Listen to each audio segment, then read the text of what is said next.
Voltage हमको देखने को मिल रहा है, और जब तक यहाँ पर 12 वोल्टेज देखने को नहीं मिलेगा तब तक यहाँ पर ये पैनल ऑन नहीं होगा। और यहाँ पर जब तक 12 वोल्टेज नहीं मिलेगा तब तक यहाँ पर ना ही VGH वोल्टेज बनेगा बढ़िया से, ना ही VGL वोल्टेज बनेगा। देखिए यहाँ पर VGH वोल्टेज तो बन रहा है लेकिन अच्छा से वोल्टेज प्रॉपर नहीं बन पा रहा है।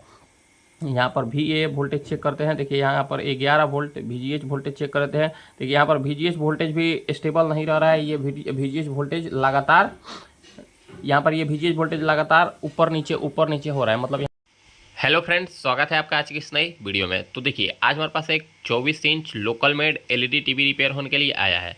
ये फिलहाल नो पिक्चर में हमारे पास रिपेयर होने के लिए आया है। अब सबसे पहले हम आपको प्रॉब्लम से मिला देते हैं, इसमें एक्चुअल में प्रॉब्लम है क्या। देखिए सबसे पहले हम इसमें एक बार सप्लाई देकर देखते हैं। देखिए हम इसमें सप्लाई दिए, देखिए जैसे ही हम इसमें सप्लाई दिए देखिए वहाँ पर इसका इंडिकेटर जल गया। अब इंडिकेटर जलने के बाद अब इसके डिस्प्ले पर हमको कुछ सिम्टम देखने को मिलेगा। देखिए आप इसके डिस्प्ले पर थोड़ा सा नोटिस किए होंगे, इसमें एक बार लाइट आकर चला गया। अब देखिए इसका जबकि बैक लाइट भी ऑन है, देखिए इसका बैक लाइट भी ऑन है, जबकि इसका डिस्प्ले पर थोड़ा सा ग्राफिक आया है, थोड़ा सा ग्राफिक नहीं आप उसको लाइट बोल सकते हैं, थोड़ा सा लाइट आया उसके बाद चला गया।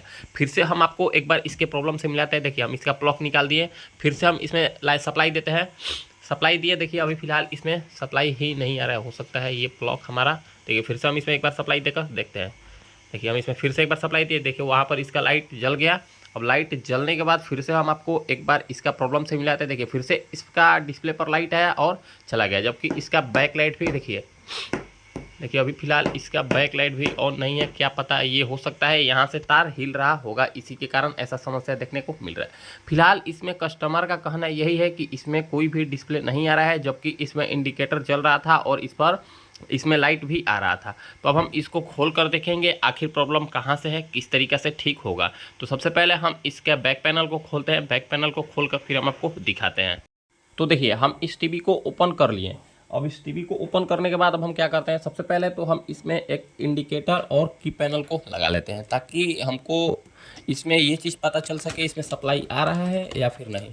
तो देखिए हम इसमें एक अलग से ये IR सेंसर और ये कीपैड बटन को लगा लिए। अब देखिए इसमें एक प्रॉब्लम हमको सबसे ज़्यादा देखने को मिल रहा था कि उस टाइम जब सेकेंड टाइम जब हम इसमें टीवी को चालू किए तो इसमें सप्लाई नहीं आ रहा था। तो उसका कारण यहाँ पर ये हमारा तार खराब हो गया था। तो हम अपने पास चेकिंग के लिए यहाँ पर ये जो तार है हम अपने पास से लगाकर बस चेक कर लेते हैं। देखिए अब इसमें हम सप्लाई देते हैं, फिर से सप्लाई दिए, देखिए इसका इंडिकेटर ग्लो करने लगा। देखिए ये यहाँ पर ब्लिंक करने लगा। अब ब्लिंक करने के बाद अब कुछ देर 10 सेकंड 5 सेकंड रुकने के बाद हम ये चीज़ चेक कर लेते हैं क्या यहाँ पर इसका बैक लाइट ऑन हो रहा है या फिर नहीं। देखिए अभी तक लगातार इसका LED ब्लिंक कर रहा है। तो एक बार हम इसका सिम्टम को भी देख लेते हैं, क्या वही सिम्टम रहता है या फिर इसमें कुछ चेंजिंग हुआ। तो देखिए ये लगातार ब्लिंक कर रहा है। अब ये क्यों ब्लिंक कर रहा है अब तो ये चेक करने के बाद ही पता चलेगा। फिलहाल अभी इसका बैक लाइट अभी भी ऑन नहीं हुआ। अब इसका बैक लाइट क्यों नहीं ऑन हुआ ये चीज़ हम एक बार चेक कर लेते हैं। देखिए हम इसमें सप्लाई दे दिए हैं और ये खुद से स्टैंड बाई ऑन हो जा रहा है। देखिए हम इसको यहीं पर रखते हैं। अब चलिए अब इसमें कुछ हम बेसिक वोल्टेज को चेक कर लेते हैं, आखिर ऐसा समस्या इसमें क्यों देखने को मिल रहा है इस टीवी में। देखिए उस टाइम नो डिस्प्ले में आ रहा था। देखिए अभी इसका बैक लाइट भी ऑन हो जाएगा। देखिए ये स्टेबल हो गया, देखिए ये स्टेबल हो गया और इसका लाइट भी ग्रीन हो गया। देखिए ये स्टेबल हो गया और इसका लाइट भी ग्रीन हो गया और देखिए इसका बैक लाइट भी ऑन हो गया। अब इसका एक बार हम डिस्प्ले पर भी नज़र फेरते हैं, क्या इसका डिस्प्ले पर कुछ आता है। तो देखिए इसके डिस्प्ले पर कुछ भी नज़र नहीं आता है और इसका बैक लाइट ऑन है, जबकि इस पर कोई भी ग्राफिक नहीं बन रहा है। मतलब इसमें समस्या है। अब कहीं ना कहीं तो ज़रूर इसमें समस्या है, तभी ऐसा समस्या हमको देखने को मिल रहा है। अब सबसे पहले तो हम ये चीज़ चेक कर लेंगे, यहाँ पर ये जो LED ब्लिंक कर रहा था, ये LED किस कारण ब्लिंक कर रहा है ये चीज़ सबसे पहले चेक कर लेते हैं। सबसे पहले हम अपना एक प्रोब को ग्राउंड के साथ कनेक्ट करेंगे।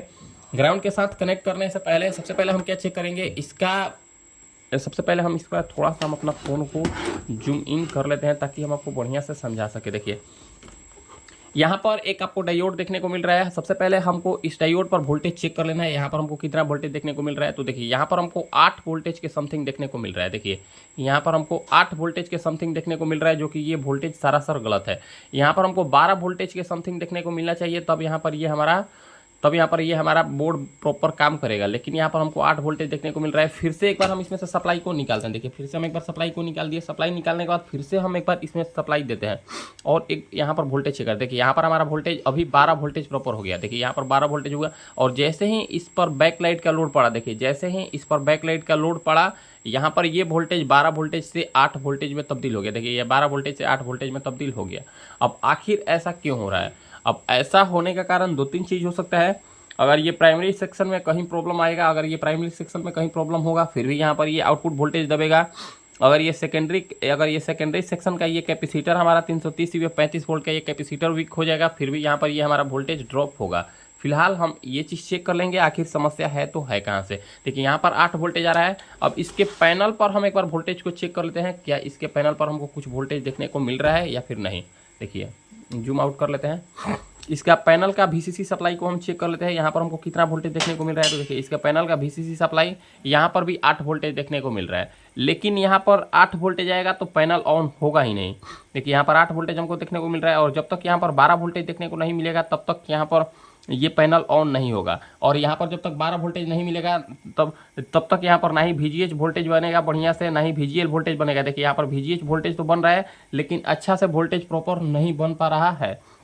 यहाँ पर VA वोल्टेज चेक करते हैं। देखिए यहाँ पर 11 वोल्ट VGH वोल्टेज चेक करते हैं। देखिए यहाँ पर VGH वोल्टेज भी स्टेबल नहीं रह रहा है। ये VGH वोल्टेज लगातार यहाँ पर ये VGH वोल्टेज लगातार ऊपर नीचे हो रहा है। मतलब यहाँ पर ये ब्लिंक ऊपर नीचे हो रहा है, इसको जबकि स्टेबल रहना चाहिए। अब हम क्या चेक करते हैं, मतलब इससे तो हमको ये पता चला कि ओवरऑल इसमें प्रॉब्लम तो कहीं ना कहीं से है। मतलब इसका प्राइमरी सेक्शन में होगा या फिर सेकेंडरी सेक्शन में होगा। तो चलिए अब ये चीज़ भी हम एक बार कन्फर्म हो लेते हैं। तो इसको चेक करने के लिए आपको क्या करना पड़ेगा, इसको चेक करने के लिए यहाँ पर आपको एक 450 वोल्टेज का कैपेसिटर लगा हुआ है। सबसे पहले हमको इस 450 कैपेसिटर का वोल्टेज को चेक कर लेना है। यहाँ पर हमको कितना वोल्टेज देखने को मिल रहा है। तो देखिए यहाँ पर हमको 207 वोल्टेज के समथिंग देखने को मिल रहा है। देखिए यहाँ पर हमको 207 वोल्टेज के समथिंग देखने को मिल रहा है। ये वोल्टेज हमको गलत नज़र आ रहा है। यहाँ पर हमको 250 से 350 के बीच में वोल्टेज होना चाहिए था। यहाँ पर हमारा 350 से 250 से 350 के बीच में वोल्टेज होना चाहिए था, तब जाकर ये प्रॉपर काम करता। लेकिन यहाँ पर हमको 207 वोल्टेज देखने को मिल रहा है। मतलब प्रॉब्लम इसके प्राइमरी सेक्शन में ही है। यहाँ पर इसके प्राइमरी सेक्शन में ये कैपेसिटर ही हमको ऐसा लग रहा है कि कमज़ोर हो जाने के कारण यहाँ पर वोल्टेज कम आ रहा है। 12 वोल्टेज जगह पर 8 वोल्टेज आ रहा है और जब तक 8 वोल्टेज आएगा तब तक ये पैनल ऑन नहीं हो पाएगा। और देखिए इसके पावर सप्लाई से कुछ अजीब टाइप का आवाज़ भी आपको सुनाई दे रहा होगा। तो अब हम क्या करते हैं, सबसे पहले यहाँ पर ये जो कैपेसिटर हमको देखने को मिल रहा है, सबसे पहले यहाँ पर ये जो कैपेसिटर नज़र आ रहा है, इस कैपेसिटर को हम काट कर ओपन कर लेते हैं। देखिए यहाँ पर ये जो कैपेसिटर हमको देखने को मिल रहा है, इस कैपेसिटर को हम ओपन कर लेते हैं। देखिए यहाँ पर 82 UF 450 वोल्ट का कैपेसिटर लगा हुआ है। तो हम क्या करते हैं, एक कैपेसिटर इसी वैल्यू का निकालते हैं अपने पास से। तो देखिए हम इसमें एक 47 UF 450 वोल्ट का ये एक कैपेसिटर को एक बोर्ड से निकाले हैं। फिलहाल हम घर पे काम कर रहे हैं तो इस टाइप का ये कैपेसिटर हमारे पास नहीं था, तो हम नया बोर्ड में से ये कैपेसिटर को निकाल लिए हैं। देखिए 47 UF 450 वोल्ट का ये यहाँ पर हमारा कैपेसिटर है। अब देखिए इस कैपेसिटर को सबसे पहले हमको यहाँ पर लगाना है, क्योंकि हमको ऐसा लग रहा है कि ये कैपेसिटर से ही इस टीवी में प्रॉब्लम हमको देखने को मिल रहा है। तो अब हम क्या करते हैं, सबसे पहले यहाँ पर ये जो टीवी है, सबसे पहले इसको देखिए, इस कैपेसिटर में प्लस और माइनस होता है, इस चीज़ पर आपको ध्यान देना। देखिए ये जो पट्टी है ये माइनस साइड का है और ये साइड का ये जो पिन है ये प्लस साइड का है। तो देखिए यहाँ पर भी आपको यही चीज़ देखने को मिल रहा है। देखिए ये पट्टी, देखिए यहाँ पर ये जो पट्टी है ये माइनस साइड का है और इधर ये प्लस साइड का है। देखिए यहाँ पर लिखा हुआ है प्लस और यहाँ पर माइनस। तो अब हम क्या करेंगे, हम यहाँ पर इसको सोल्डरिंग कर लेते हैं। देखिए हम इसको नीचे से ही नहीं, हम इसको इसके ऊपर लेग को कट कर लिए हैं ताकि हम इसको आसानी के साथ सोल्डरिंग कर सकें। तो हम इसको ऊपर से ही कट कर लिए हैं। अब इसको हम ऊपर से ही सोल्डरिंग करने का प्रयास करते हैं। देखिए हम इसको ऊपर से ही सोल्डरिंग करने का प्रयास करते हैं। थोड़ा सा हम इसको बढ़िया से कर देते हैं। देखिए ये प्रॉपर बढ़िया से, देखिए ये प्रॉपर बढ़िया से वेल्डिंग हो गया। अब वेल्डिंग प्रॉपर बढ़िया से वेल्डिंग होने के बाद, अब फिर से वेल्डिंग बोल रहे हैं, सोल्डिंग होने के बाद अब फिर से हम इसमें एक बार सप्लाई को देते हैं। देखिए फिर से अब हम इसमें सप्लाई को दे देते हैं। देखिए जैसे ही हम इसमें सप्लाई दिए, देखिए यहाँ पर ये हमारा लाइट ब्लिंक कर रहा है। देखिए अभी भी ये हमारा लाइट ब्लिंक कर रहा है।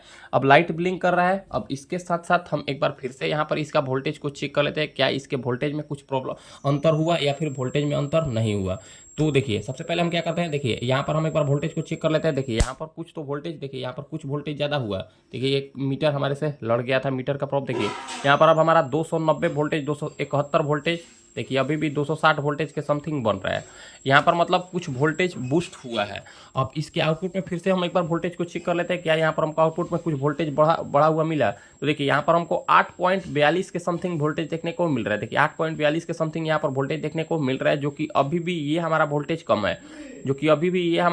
कम है, यहाँ पर हमारा 12 वोल्टेज जब तक नहीं आएगा यहाँ पर ये जो पावर सप्लाई में, जब तक यहाँ पर हमको 12 वोल्टेज प्रॉपर देखने को नहीं मिलेगा, तब तक ये हमारा पावर सप्लाई प्रॉपर ओके नहीं होगा। तो अब हम क्या करते हैं, हमारे पास तो इसको चालू करने का सबसे आसान तरीका भी है। हम इसमें क्या करते हैं, हम इसमें एक 12 वोल्ट का पावर सप्लाई लगाते और यहाँ पर डालकर और यहाँ पर 12 वोल्ट के सप्लाई दे देते हैं, ये हमारा टीवी प्रॉपर चालू हो जाता है। थोड़ा सा भी हमको मेहनत करना नहीं पड़ता है। लेकिन हम क्या चाह रहे हैं, हम चाह रहे हैं कि इसमें प्रोफेशनल तरीके से काम हो। तो अब हम क्या करते हैं, अब यहाँ पर ये जो कैपेसिटर लगा हुआ है, यहाँ पर 330 या 35 वोल्ट का ये जो कैपेसिटर लगा हुआ है, हम ये 330 या 35 वोल्ट का एक बार कैपेसिटर को चेंज करके फिर हम आपको दिखाते हैं। तो देखिए हम क्या किए हैं, हम यहाँ पर ये कैपेसिटर को नहीं निकाले, इस कैपेसिटर के बगल में एक और कैपेसिटर लगाने का स्पेस दिया हुआ होता है। तो हम इस कैपेसिटर के पैरेलल में ही ये एक 330 या 35 वोल्ट का कैपेसिटर को लगा दिए, ताकि ये बढ़िया परफॉर्मेंस कर सके। और इस कैपेसिटर में अगर थोड़ा बहुत भी जान बचा होगा तो ये कैपेसिटर के साथ मिलकर काम करेगा बढ़िया से और वोल्टेज बढ़िया से बूस्ट करेगा। अब इस कैपेसिटर को लगाने के बाद अब फिर से हम इसमें एक बार सप्लाई को चेक कर लेते हैं, क्या इसमें सप्लाई बनता है। तो देखिए यहाँ पर उस टाइम ये जो लाइट ब्लिंक कर रहा था, अब ये ब्लिंक नहीं कर रहा है और ये सीधा स्टैंड बाई ऑन में आ गया, यानी कि ये सीधा स्टैंड बाई ऑन हो गया। और इसका बैक लाइट भी बिल्कुल बढ़िया से ऑन हो गया, इसका बैक लाइट भी ऑन हो गया। आप इस चीज़ पर ध्यान दें। और इस पावर सप्लाई से अब थोड़ा सा भी साउंड हमको सुनाई नहीं दे रहा है। अब देखिए उस टाइम क्या हो रहा था, इस पावर सप्लाई से कुछ साउंड सुनाई दे रहा था, लेकिन अब इसमें थोड़ा सा भी साउंड सुनाई नहीं दे रहा है। अब देखिए अब यहाँ पर ये तो हमारा प्रॉब्लम लग रहा है ऐसा कि सॉल्व हो गया। देखिए अब ये हमारा प्रॉब्लम प्रॉपर एकदम ओके सॉल्व हो गया। देखिए बैक लाइट ऑन होने के बाद भी यहाँ पर 12.7 वोल्टेज के समथिंग देखने को मिल रहा है। देखिए बैक लाइट ऑन हो गया, फिर भी यहाँ पर अब हमारा 12 वोल्टेज प्रॉपर है, मतलब ये हमारा हो सकता है टीवी रिपेयर हो गया होगा। देखिए उस टाइम क्या हो रहा था, बैक लाइट ऑन हो रहा था, तो यहाँ पर हमारा क्या सप्लाई था, 8 वोल्टेज 7 वोल्टेज बन रहा था। तो देखिए अब ये हमारा टीवी प्रॉपर ओके हो गया। देखिए हम अपना फ़ोन को हाथ में ले लेते हैं। देखिए यहाँ पर अब हमारा नो सिग्नल प्रॉपर देखने को मिल रहा है। देखिए यहाँ पर हमारा नो सिग्नल प्रॉपर देखने को मिल रहा है।